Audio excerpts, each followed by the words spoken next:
This is Floss Weekly, episode 756, recorded Wednesday, March 27th. Dnsmasq, making the internet work since 1999.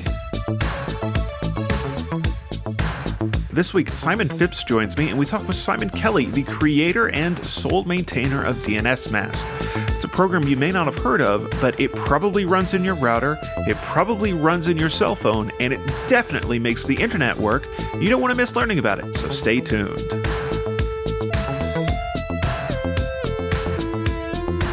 Hey, welcome. It is time for Floss Weekly. That's a show about free, Libre, and open source software.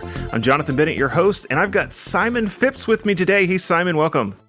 Hello. It's good to be back. Yeah, it's always a pleasure to have you here. Now, today we might refer to Simon Phipps as WebMink because our guest is also Simon Kelley of Dnsmasq fame. Now, Simon WebMink, this is going to get confusing. I don't know. Are you familiar with Dnsmasq? I can basically guarantee that you've used it before because this is one of those projects that is in lots and lots of routers. Is actually one of the big places it's at. But are you familiar with it? I think familiar would be an overstatement. But I'm running it because I'm hosting a bunch of services in a rack downstairs in the guest room that are running on Unohost, and Unohost installs Dnsmasq to manage its to sit alongside its Nginx installation, so that the name server provisioning is stable down there. So I was updating the spot. I created a new domain this morning and saw Dnsmasq being configured, and was thinking to myself, someone ought to explain to me exactly what's that's doing one day.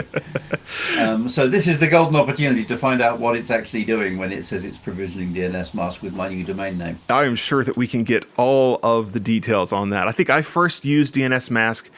I think I first ran into it when I started working with OpenWRT, the firmware replacement for little home routers. And Dnsmasq was the little tiny program that it ran to do, I think, DHCP and DNS, which I always found odd that one of the big things that you do with Dnsmasq is DHCP. It always seemed to me like that was a weird name. And so hopefully we will get the story behind the name today. That will be fun too. Well, rather than talking about him, let's talk to him. Mr. Simon Kelley, thank you, sir, for being here. And let's maybe start with the name. What is the story behind the name? How did Dnsmasq come to be? Okay, so how Dnsmasq came to be was a classic story of scratching an itch. Mm-hmm. But this was an itch that happened a very, very long time ago, if you can think back through the decades, to the days when we first got internet service providers and dial-up internet. And internet was something you could have in your home rather than in your workplace or in your office. And I had a Pentium machine running Linux with a dial-up modem plugged into the back of it, and I could dial through to a company called Demon Internet in the UK, who were one of the very first people who would do proper internet for proper geeks. And that worked great. And I had Netscape Navigator, and I could surf the web as it existed at the time, and it worked fine.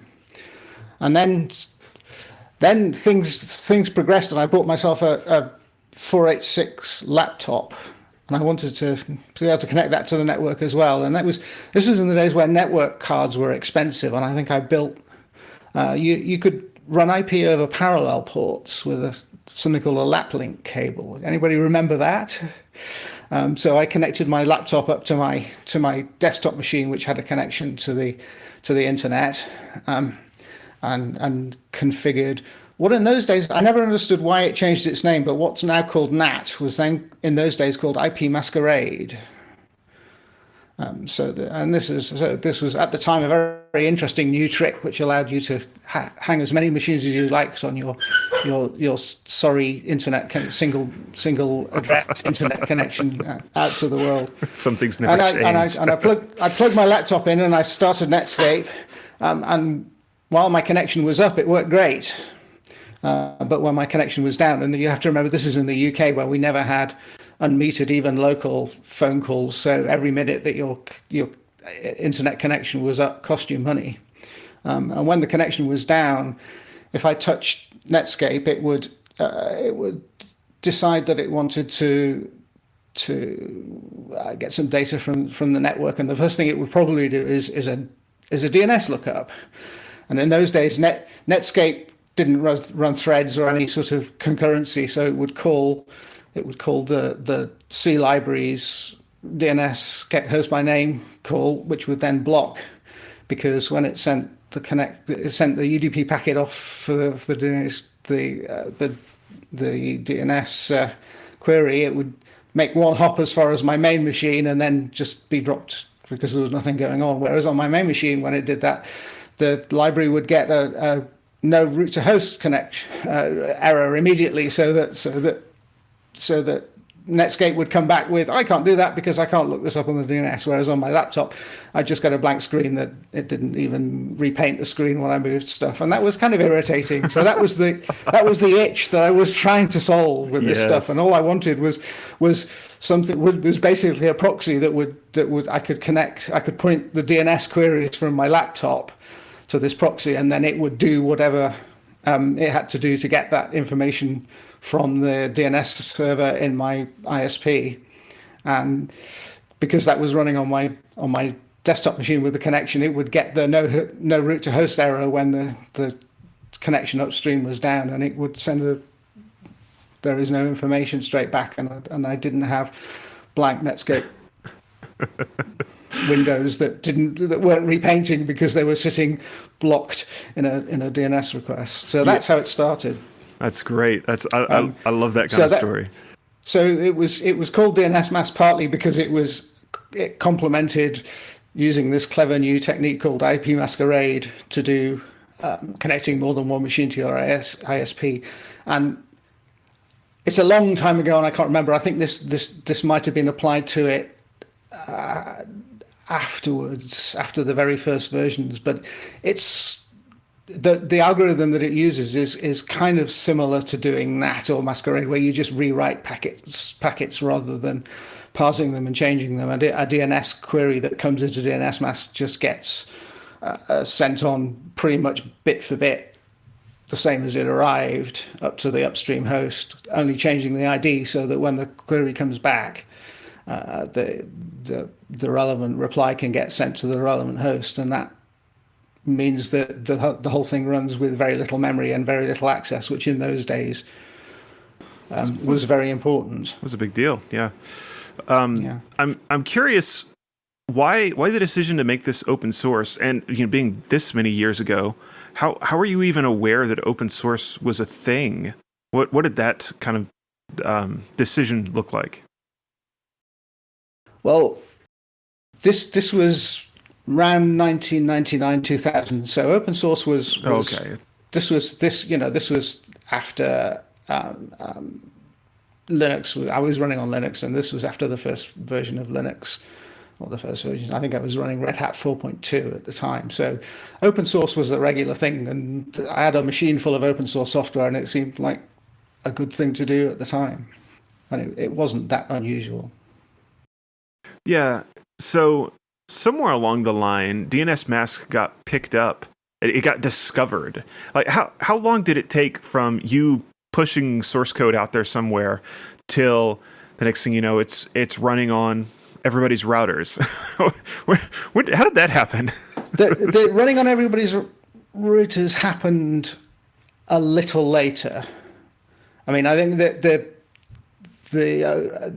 WRT54G was the big one that everybody. That's where Open Word gets its name from, and that was a couple of years in, I think, before that, and there was a big run on fully open distributions and software installs for all those little cheap plastic routers that came out.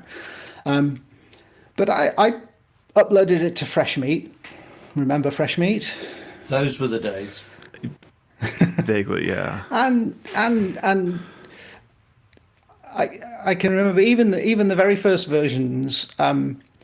It was publicized on Freshmeat, but I think by the time it became even vaguely known. I'd gone from the dial-up modem, which was the inspiration for the whole thing in the first place, to a cable modem.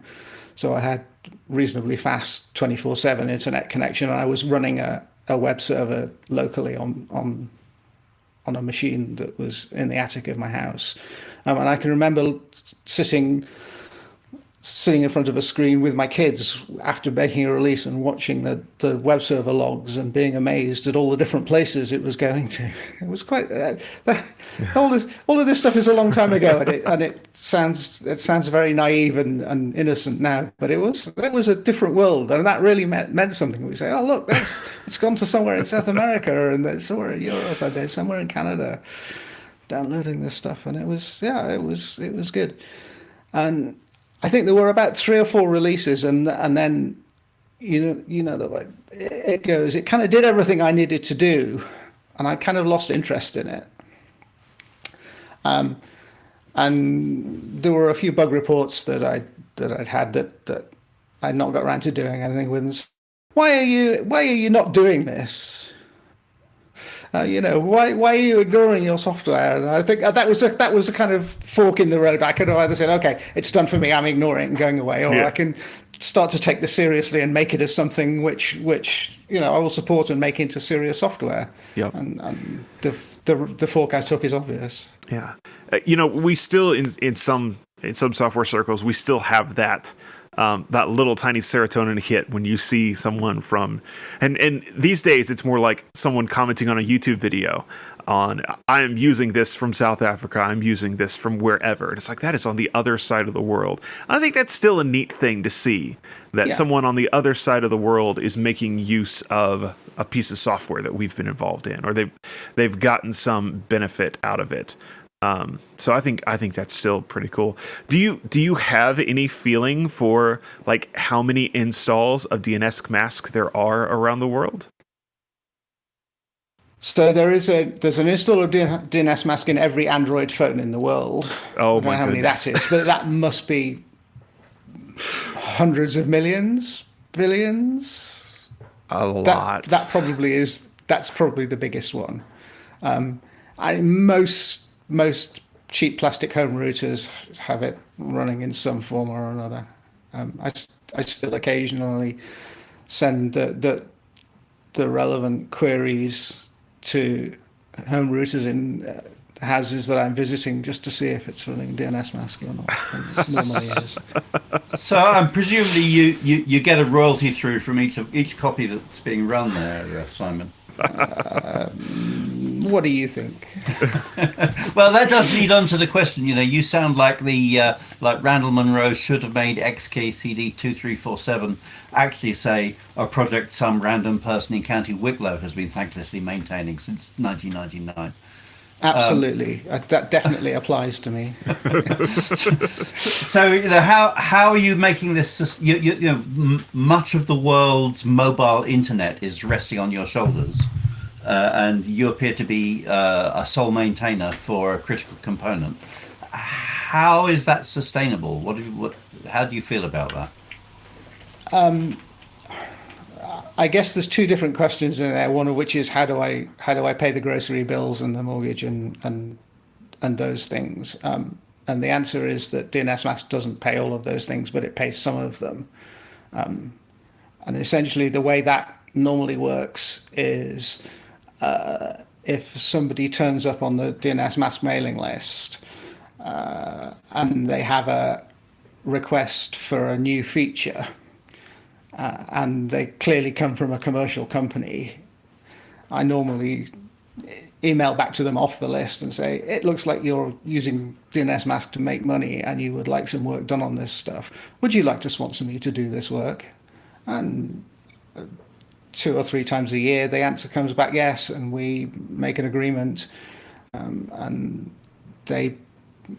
we agree what new features need to be added that they would like for their system, and I agree that it's something that would be generally useful. In fact, that doesn't have to be. I've always made it made an option that people can either pay to have new features added into the system which go into the GPL version that everybody gets, or if they want to keep their secret source private, then I will do stuff and they get it under whichever licensing terms they want, and it gets maintained for so many months or years at their expense. Nobody has ever done that. Everybody who's paid me to work on Dnsmasq has always said, no, it's fine, release it to the world, and which is partly because I charge them less to do that, but I think possibly mainly because everybody thinks it's a good idea, and they don't have to pay for it to be maintained in perpetuity if that happens. Right.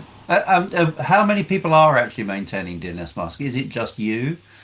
Are you facing a torrent of pull requests to a Git repo somewhere that you're having to wade through, or are you part of a team of 100 people who spread the workload out amongst you?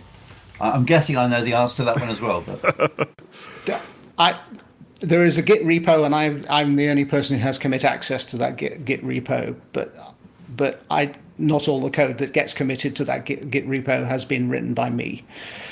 Right. There is an active mailing list, and there are people on that mailing list who fix bugs and pass me the patches or make changes. Some of the Linux distribution maintainers for Dnsmasq are active on that mailing list. Right. The guys at Piehole who use Dnsmasq actually use a fork of Dnsmasq, have been very supportive and very useful and helped finding bugs and making patches. I have that as well running on my network. So there you go. That's two copies of Dnsmasq. There may be more copies of Dnsmasq in the world than there are people. Yes, well, there's certainly more than there are me. So, and who owns the copyright to any of those contributions, Simon? Have you used a CLA, or does Dnsmasq have a distributed copyright? It has effectively distributed copyright. Right. So I can't buy you. No. It's kind of nice to know. Yeah. I mean, I wasn't going to offer to, because I didn't think that my credit card's got a limit that covers that. But so how do you feel about this being the very slim brick under the great big tottering pile of mobile internet usage? I feel about it. I feel differently about it on different days. There are days when I really like it, and I think it's interesting and useful, and it's everybody wants to feel like they did something useful for the world in their life, and this is one of the things I did that was useful for the world in my life. That's good. But the problem is that the emails to the mailing list, or the emails to me, and the bug reports and the enhancements keep coming on the days when I'm interested in doing something about them, or the months when I want to go and do something else. Mm-hmm. That's the problem. Right.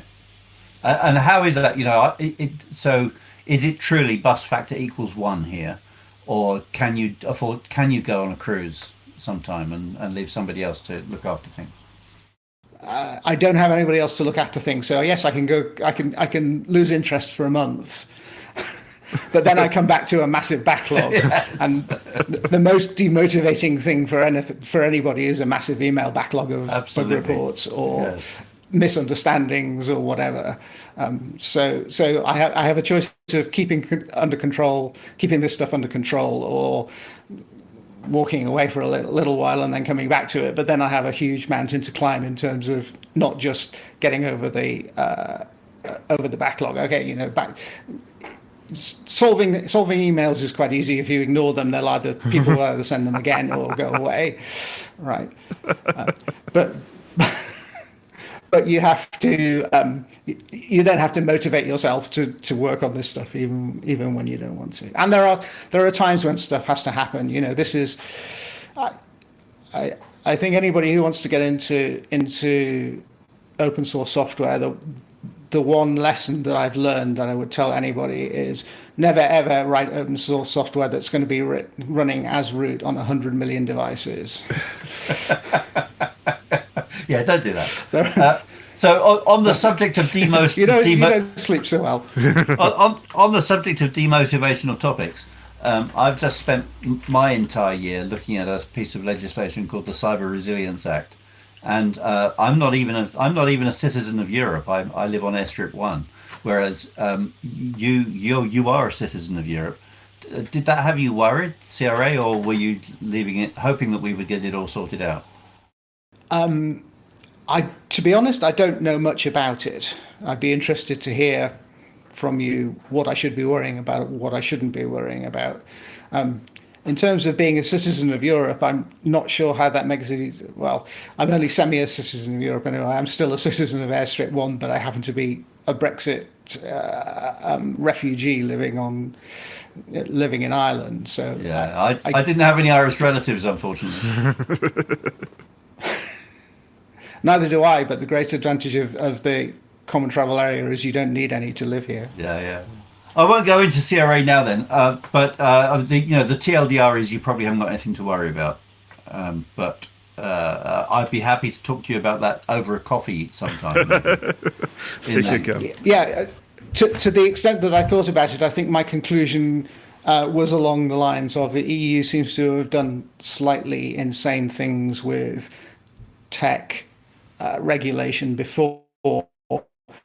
Normally, the practical outcome of those things have been not. Apart from everybody having to click to say they don't mind about cookies, the practical outcome of those things seems to have worked better than the headlines to start with. Well, the CRA was a pretty smart-headed move actually. It was about stopping people doing dumping smart tech on the market and then abandoning it, and leaving everyone exposed to become part of a Russian botnet in the future.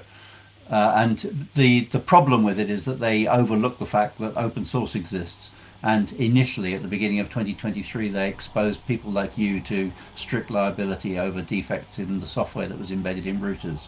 So if the last time you looked was March 2023, you'd probably be very worried indeed.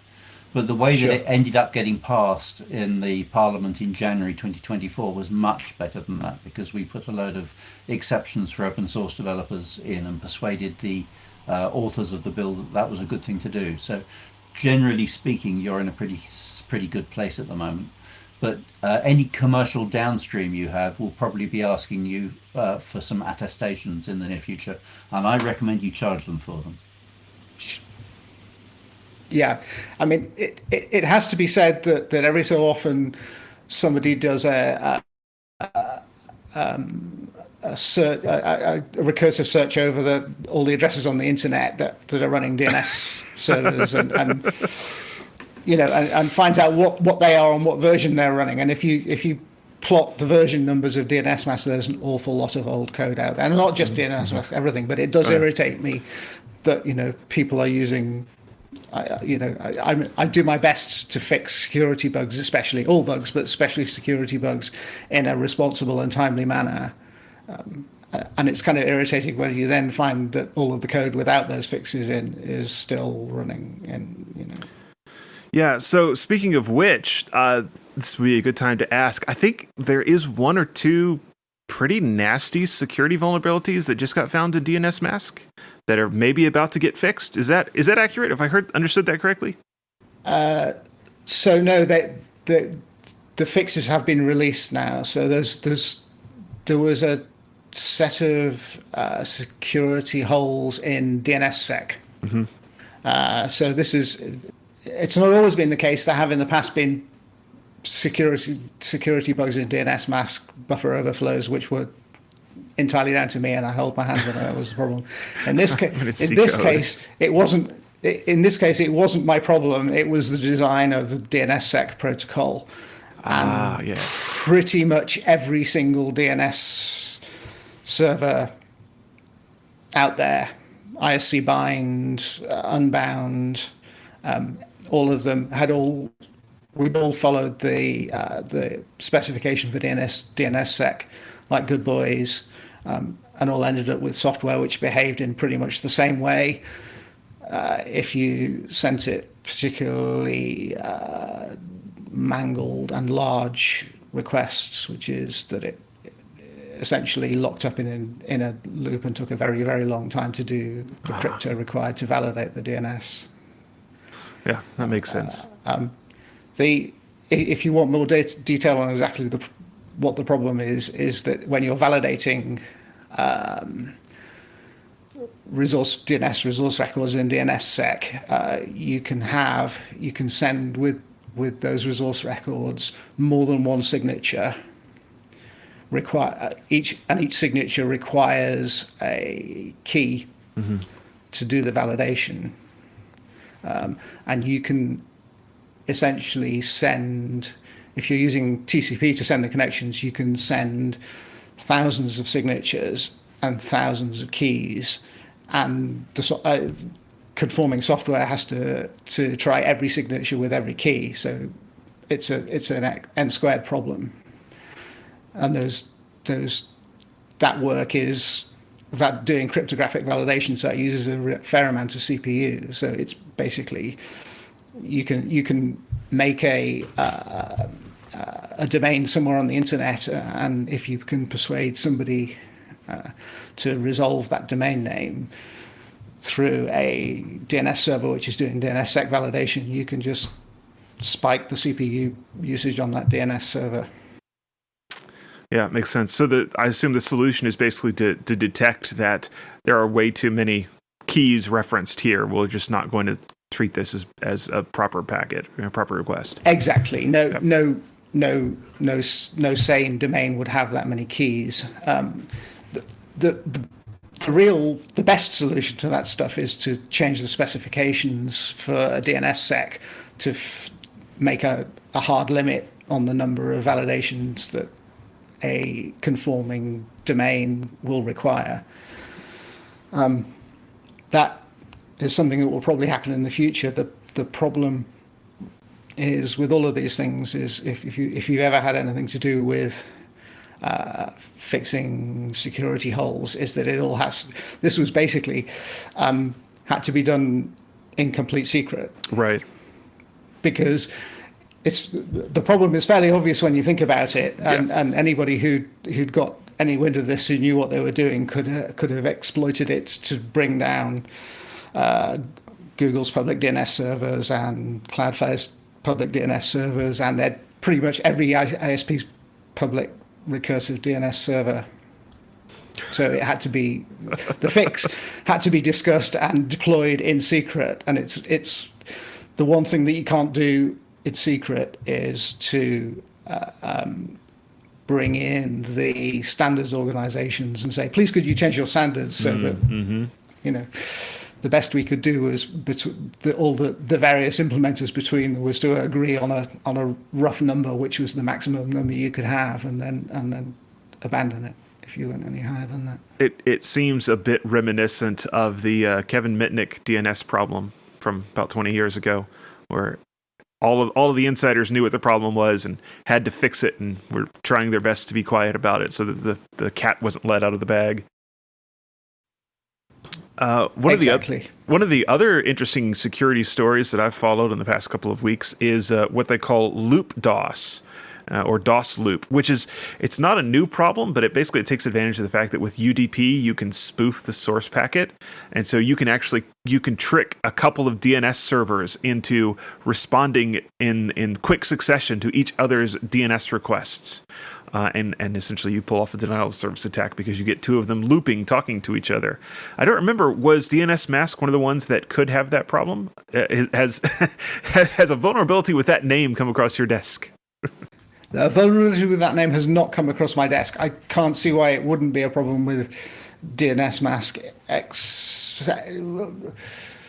Most implementations or most installations of Dnsmasq limit where they will take queries from to inside the local network, which makes it a lot more difficult to do that unless there are two DNS servers inside the local network. But yeah, in theory, that could be a problem. I'm not sure how you would fix that.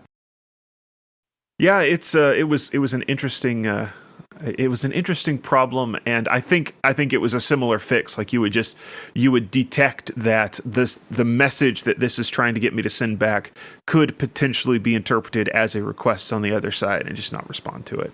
But yeah, it was an interesting problem. So I have been told that you are also a Debian developer, and I think WebMake might want to ask some more about this too. But I'm curious of the story of. From what I understand, it is quite the process to become a Debian developer to start with, and I'm just curious what that journey looked like for you. How much did you have to fly somewhere to show someone your ID to be able to get your certificate signed? No, I didn't have to fly anywhere specifically to do that, but I did go to a couple of Debian conferences and go to they have parties for key signing at Debian conferences, which are quite the entertaining thing to do. It's a good idea to get as many signatures on your key as possible before you start drinking. A tip. Yes.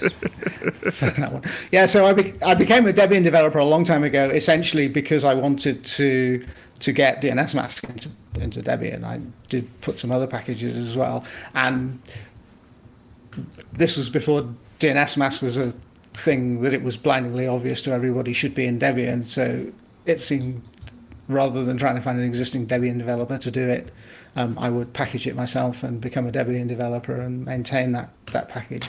I have to confess I'm not a very active Debian developer these days. And in fact, over the last few months, I'm in the process of handing over much of the day-to-day responsibility, even for the Dnsmasq package, to somebody else in Debian who is much more active than I am, and will maintain it with the current standards rather than being basically looking like it hasn't changed in 15 years. Oh, that's interesting. That seems to sort of. I'll hand it over to Simon in just a second, but this is really fascinating. That seems to sort of improve your bus factor. I think there's an interesting conversation to be had about what it looks like trying to transition a single person development process to where you do have at least two maintainers. And so I'm curious where you've got someone in Debian to help keep Dnsmasq packaged. Have you considered, and is there kind of a path to maybe that person or someone else, getting write privileges to that Git repository so that you can step away for a week and somebody is still there to answer emails and all of that? Certainly, as far as the Debian stuff is concerned, I'm delighted that somebody else does now have write privileges to the Debian packaging part of this stuff, and can handle much of that. And I have thought about trying to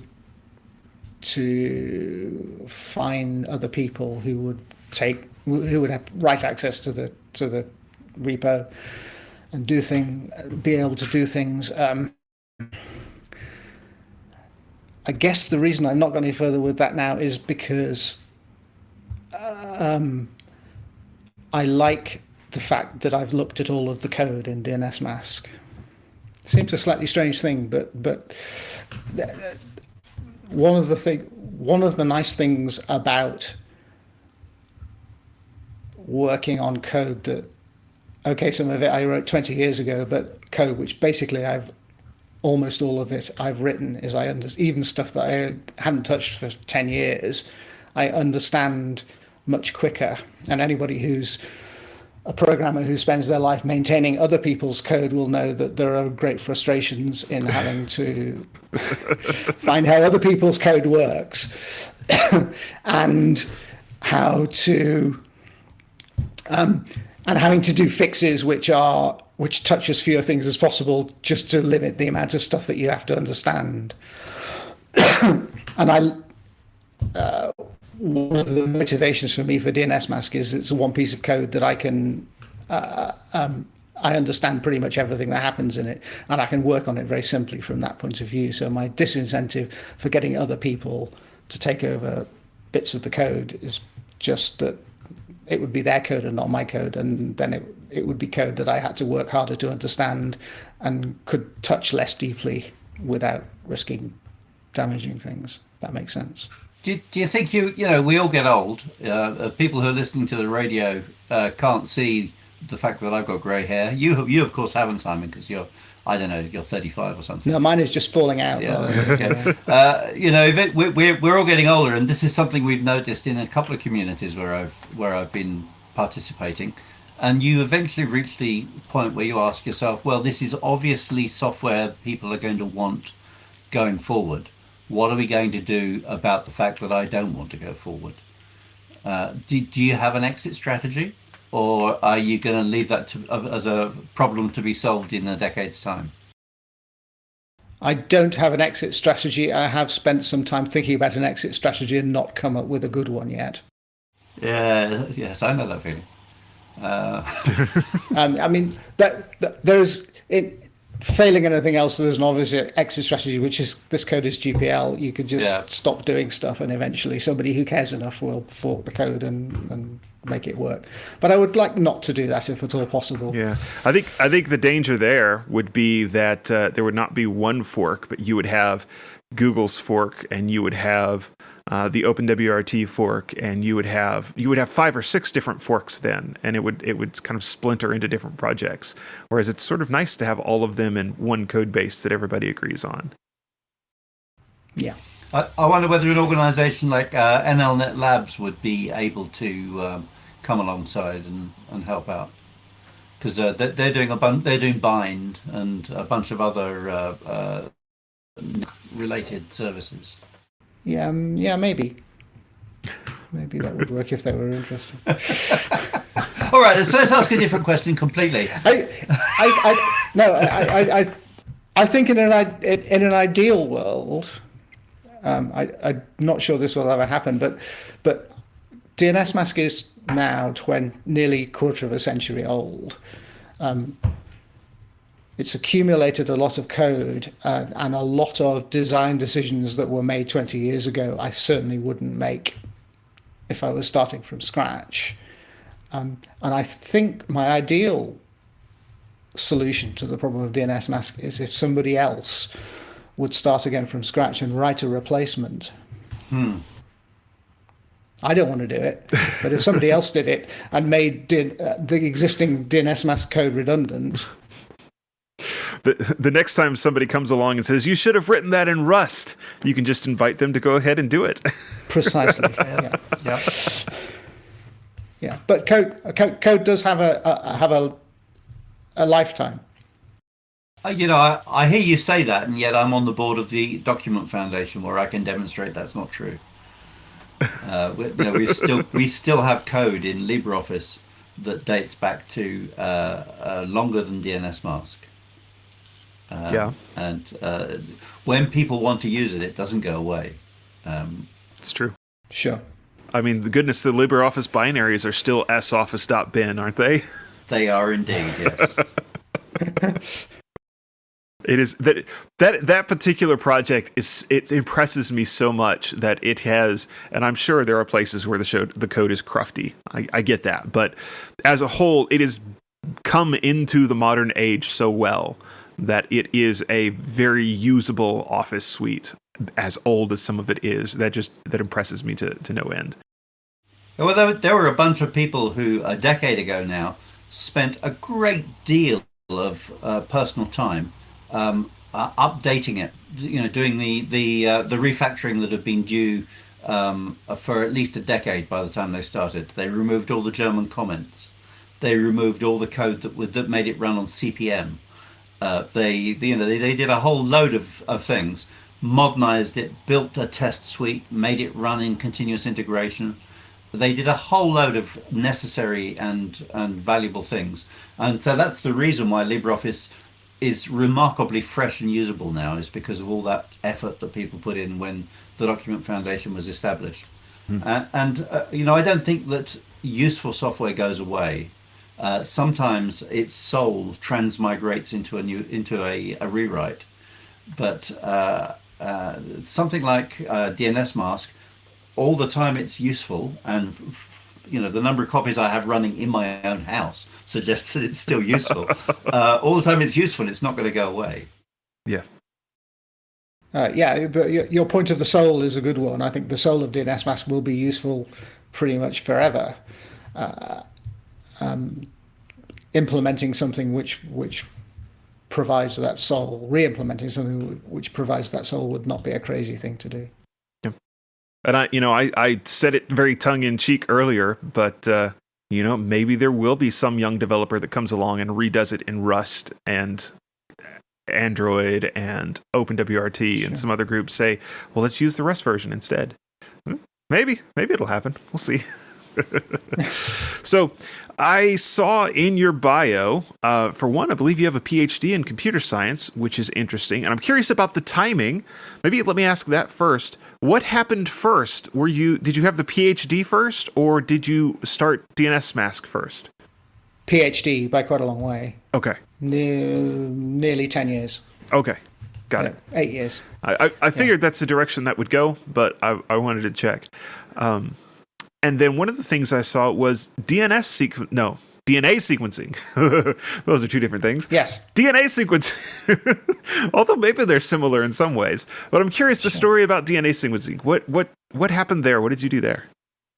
Okay, so this was, in terms of timing, again, this was immediately after my PhD. I mean, Okay. my PhD was on something called ATM, asynchronous transfer mode networking, which was the response of the telecommunications industry to the success of the internet. But it was before the internet. Well, this was well before the internet was mainstream. But the telecommunications industry saw that packet switching they'd been circuit switching forever, and they saw that packet switching was the way to go. And ATM was a properly engineered packet switching network that they could implement on a wide scale, not this crazy stuff being made by long-haired guys in California who didn't have the discipline to do it all. And now we all know what happened. ATM disappeared more or less without trace, and the ARPA internet went on to take over the world. Yep. But I was working on that, and then partly because ATM was disappearing without trace at the time, and partly because I was in Cambridge doing my PhD, and by the time I'd finished my PhD, I had a wife and a child, and my wife had a job that she didn't want to leave. I knew that I had to stay around Cambridge rather than go anywhere else. And at that point, a big scientific research charity called the Wellcome Trust put a lot of money into a research institution which was just down the road from where I was living. I could cycle to work, which was great. A place called the Sanger Centre, which has subsequently become the Wellcome Trust Sanger Institute. And the idea of this, it was a spin out from some Cambridge researchers in another lab in Cambridge who were taking DNA sequencing from something which could be done on a very small, very laborious scale into something that was fast enough and efficient enough to possibly sequence the DNA of whole large organisms. And they started as a practice run by doing the DNA sequencing for a tiny millimeter long worm that lives in soil called Coenobditis elegans, and then moved on to fruit flies and various other things. But the plan all the way through was this was going to be part of the Human Genome Project, and we were going to sequence the human genome, all of the DNA, all 3 billion bases in a human. So I was looking for a job, and this was just down the road, and they wanted people to do computing, and I had enough molecular biology knowledge to be useful as a computer person, which is partly because Cambridge in those days, my first degree was also in Cambridge in computer science, but in those days, in the 80s, computer science wasn't a sufficiently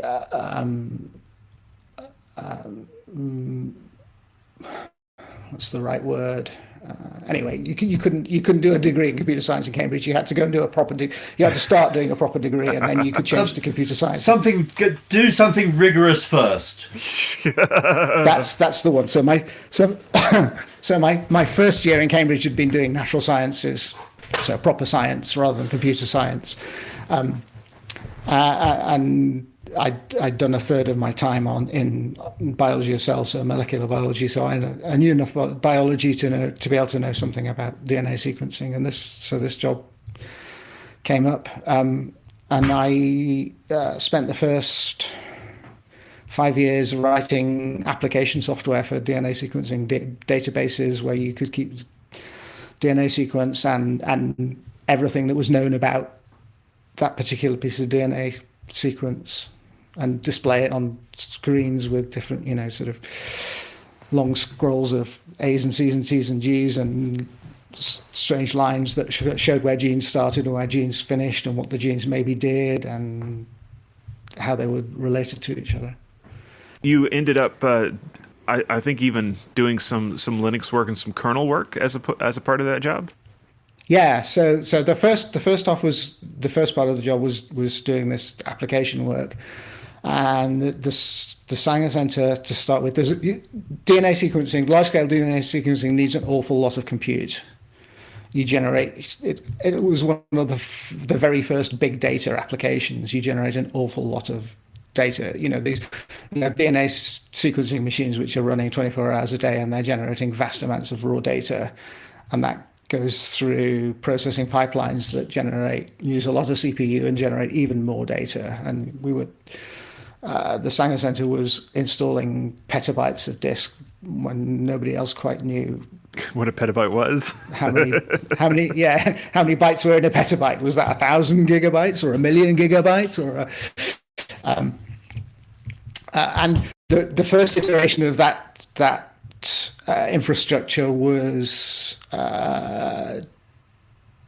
digital equipment alpha 64-bit computers, Unix computers, which became Compaq alpha when digital went, but Compaq picked up the remains of it.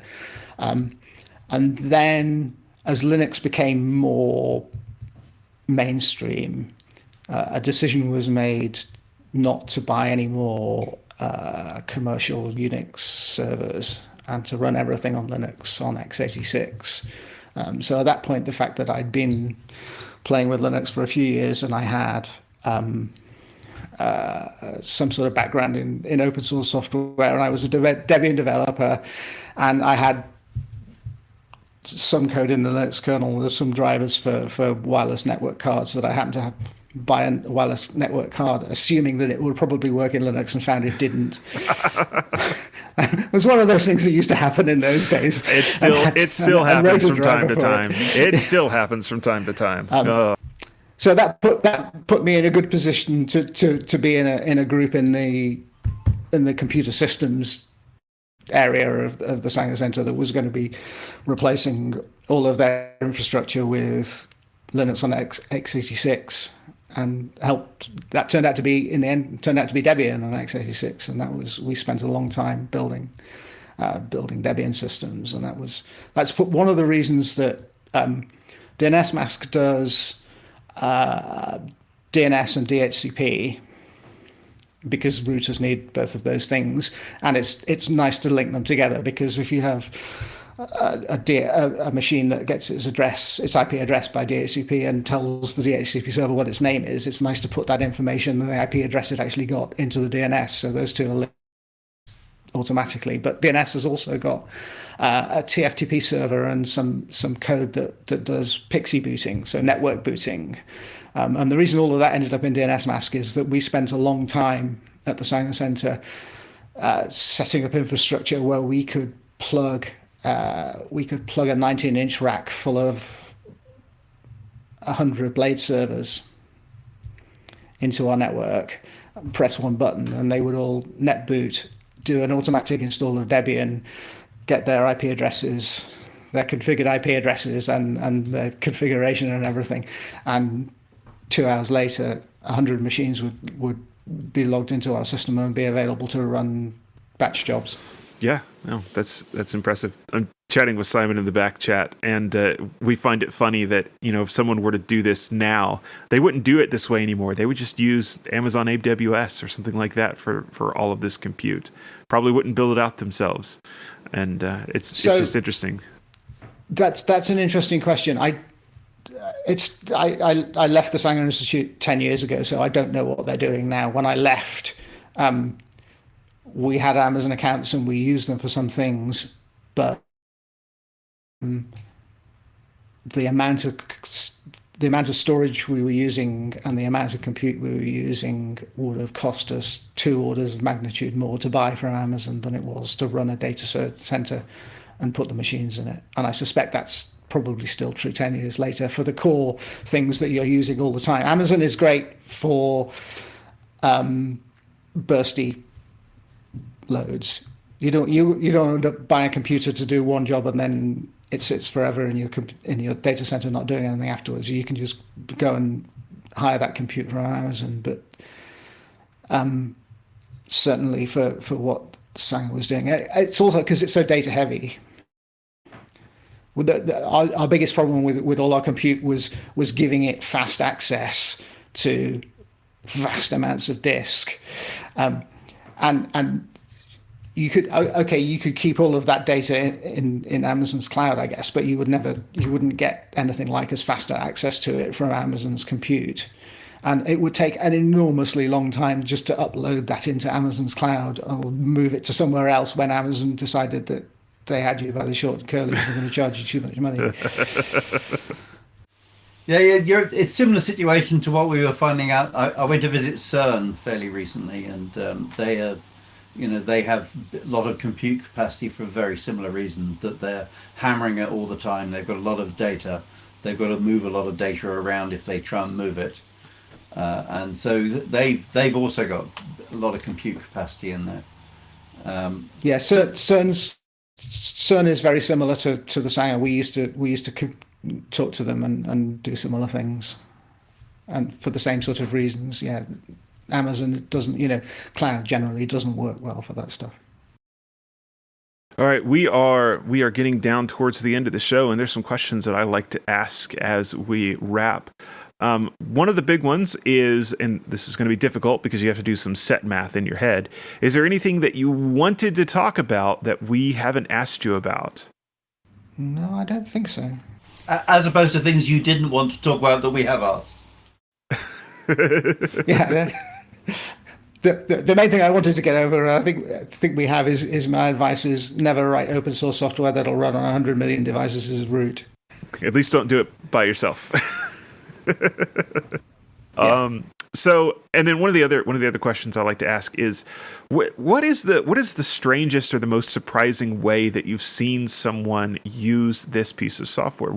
Where's the weirdest place that you found Dnsmasq running? That's a very difficult question to answer. I found it in all sorts of places you would expect it to be. Yeah. But no, why? No, I don't. I honestly can't answer that question. I can't think of anywhere unexpected that I found it in Dnsmasq. I found it in all sorts of expected places. Or anybody doing something particularly surprising with it, like maybe the first time, or I guess if it was intentionally done, doing PXE boot with it, then that wasn't particularly surprising. Yeah, sure. Actually, there is one thing that surprised me and did eventually work into a rewrite of Dnsmasq, which is Dnsmasq has, because of it's a Swiss Army knife for people to solve DNS problems on small networks, essentially. Mm-hmm. And one of the things people want to do is change what the DNS looks like locally to them. They want to be able to look up google.com, but they also want to be able to look up the IP address of the machine on their local network, which doesn't mean anything outside. So you can overlay a set of DNS records over the top of the global DNS that just appear, that DNS shows and does that stuff, which is a perfectly sensible thing to do. It's always been able to do that, and it's useful to do. What people did, which I didn't expect and didn't surprise me, is I would get people having problems because they said, I've downloaded a list of every domain that serves advertisements and put those into my DNS configuration with the IP address of all zeros or something as ad blocking. which is kind of a sensible, in some ways, a sensible thing to do. But I had never expected people to do that in Dnsmasq and to load up this overlay of the DNS with 1 million domains. And there was at one point there was quite a big rewrite that was made to make that work fast. So Pi-hole. I wouldn't have expected it. So Pi-hole is essentially the thing that surprised you the most. Well, yes, except that Pi-hole doesn't do it. Pi-hole did it, and Pi-hole is very good. Did it in a sensible manner, which is they have a fork. They maintain a fork of Dnsmasq, which looks up all of those domains in a database rather than abusing the facility that was provided in Dnsmasq. So Pi-hole did it properly from day one. So that wasn't a surprise to me. But it was people rather than just loading these enormous files full of ad-serving domains into my configuration, which I'd expected to have, sort of 20 or 30 lines at the most. Around. Yes. Yeah, exactly. Oh, that's fun. All right. So the last two questions I've got to ask are, what is your favorite text editor and scripting language? Emacs. Mm-hmm. I've been an Emacs person for forever. I script in Bash. That's fair enough. We had the creator of Bash on back a couple of years ago, and I asked him if Bash even counted as an appropriate answer for that, and he was very offended and said, yes, of course it did. Yeah, well, it's fine. All right. Thank you, sir, for being here, Mr. Simon Kelley, and we sure appreciate it. It was a lot of fun talking to you. My pleasure. All right. Yes, sir. Great. Thank you. All right, Simon, what do you think? Well, I'd wondered what that piece of software was doing in my Raspberry Pis. And now I know. Yeah. And I didn't know I could do Pixie Boot from it as well. That sounds exciting. I'll have to try booting all my phones from it. Yeah. And, or boot your Raspberry Pis from it. It'll do that. Yeah. There's a kind of a recursive problem there, though, because it's the Raspberry Pis that are running Dnsmasq. So you boot one of them off an SD card, and then you Pixie boot the other one, and then you Pixie boot the first one back from that, and then you could just get rid of the SD card. Yeah, I needed a new hobby. That's right. No, it's great, so I'm fairly frequently trying to explain to people in the European Commission why their approach to dealing with cybersecurity attestation has got defects, and now I have another case that I can give them of something that pretty much every European citizen is depending on somehow. Mm-hmm. That could be simply wiped off the face of the earth if they got things wrong with their regulation. Yes, because I completely agree with Simon about a piece of code that size and that you're that familiar with. You don't want other people messing on with. Honestly, it's what Git governance was created for. People give you pull requests, and that leaves you at complete liberty to completely ignore them unless they're good. This is a fascinating project for those reasons. It will become part of my lexicon, explaining to the good people in DG Connect how their decisions will have consequences. What do you think? I find it fascinating. I did not know it ran in Android. I maybe I should have. I probably should have known that, but I did not know that every Android phone has Dnsmasq. I hope that he, before too much longer, anoints an heir, I suppose. In the Linux kernel, you've got obviously Torvalds on top, but you've got Greg Kroll-Hartman, who is the heir apparent. And over at Linux, they do have the one maintainer at the top who more or less looks at all of the code before it makes it in. I believe he will tell you he doesn't necessarily understand all of it anymore, but he at least looks at it and approves it. But they figured out that bus factor problem. If Torvalds died today, God forbid, but if Torvalds died today, Greg Kroll-Hartman would just step right in. They've already got that worked out. And from things I've heard from them, they apparently have some other people in the wings as well. If something happened to Greg at the same time, they've got it figured out how the project would go on. And I kind of think that Dnsmasq is an important project, sort of in the same way. I joked, but it would not surprise me if there are more Dnsmasq installs than there are people in the world. And that's mind-boggling and sort of difficult to wrap your mind around. Something being that just it's everywhere. And yeah, having said that, Simon's correct that one of the great fixes for that sort of a problem is for somebody to write it again. That's true. The Dnsmasq now gives you a manual for where all the problems are and what all the issues are, and you can study that and re-implement. And he's also right that it is GPL. It's forkable. It's got distributed copyright. It can't be forked malignly. So the solutions, and with the greatest respect, it isn't on the same scale and magnitude as Linux. That's true. Where the kernel is of deep subtlety, and people like Greg KH will point out to you that it is of the deepest subtlety, and making changes to it is of the greatest peril. Yeah. Having said that, and having said all the other things, I'd be very happy to introduce Simon to the folks at NLNet Labs, where there are kindred spirits, without a doubt. And they're even in the EU. So, they do have funding, and they've got people who can work on things. But I wish him the very best with it. Doing a great piece of software that we've become unexpectedly dependent on. Yes. I didn't say it during the interview. I meant to. But Mr. Simon Kelley, thank you, sir, for your work over the years and essentially making the internet work for everybody. You're a scholar and a gentleman. All right. Simon, is there anything that you want to plug? I want to make sure and let you get your plugs in. Oh, I so want to, but we haven't actually announced the date for OggCamp this year. Oh. But I can give you an early peek. OggCamp will be happening this year because awesome. I sent the deposit on the venue last week, so I know it's happening. But it is up to this year's organizer to announce it, and he hasn't done so yet, so I can't on your show. I see. You know it's happening, and you even know when. You're just not allowed to say. I can tell you where even, but I just can't tell you. But I would strongly recommend that anybody that thinks that OggCamp is a good thing, which of course is everybody, sets aside some time in the middle of October for a visit to a fine British city in the centre of the country somewhere. That sounds like fun. Anything else that you want to plug? You have a Patreon, maybe?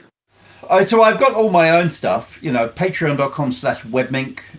Visit webm.ink for all the links about me. Buy me things on Amazon if you like. But honestly, the most important thing anyone could do if they enjoyed this conversation is become a member of the Open Source Initiative, because OSI needs to have a growing base of members so that we can not just fund our growing work, but also demonstrate that we have support for it from the community as we go talk to the European Commission, as my counterpart Deb Brandt goes and talks to folk in Washington DC about how open source needs to be protected as they attempt to legislate foreign tech companies out of existence. So please join OSI, opensource.org/join, and we'll be, I don't know about eternally grateful, but grateful for many days after you join. Absolutely. I have not joined OSI. I need to look into that. It's very reasonably priced. Mm-hmm. Although, Jonathan, because you are a pro, you'd probably go for the pro level at $300. But you can become a member free of charge. There is a very economic ordinary membership that you can have at $50. And you're doing it basically because you want us to exist and survive. Yeah. But there are some benefits as well, like being able to vote in the elections and make sure that the right people become directors. Yes, absolutely. All right. Next week, we will be back on the 3rd, and we are talking with Joshua Culp about Asterisk. I am excited about this one. I've been using Asterisk for years now. I've got some fun war stories about Asterisk, so it'll be a lot of fun to talk with Joshua about that. Don't forget, you can follow my work at Hackaday. We've got the security column, goes live on Fridays. And we've also got the Untitled Linux Show still over at Twit. That's twit.tv/ULS. Check that out as well. Thank you, everyone, for watching. Those of you that watched us live and those on the download, we sure appreciate you all being here. And hey, we will see you next week on Floss Weekly.